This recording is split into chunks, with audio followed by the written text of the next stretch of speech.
is Subhaan Oberoi. I'm in grade 2C.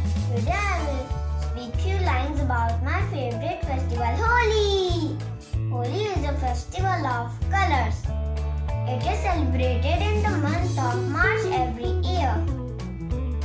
I play Holi with my friends. I rub gulaal on their faces and splash water balloons on them and say, Purana mano Holi hai. But I don't waste much water. My mom makes super delicious Gujias and Malpuas on the day of Holi.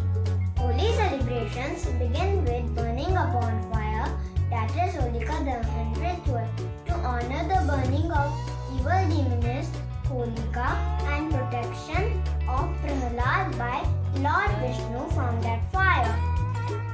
Holi is the festival which reminds us of victory of good over evil. Thank you.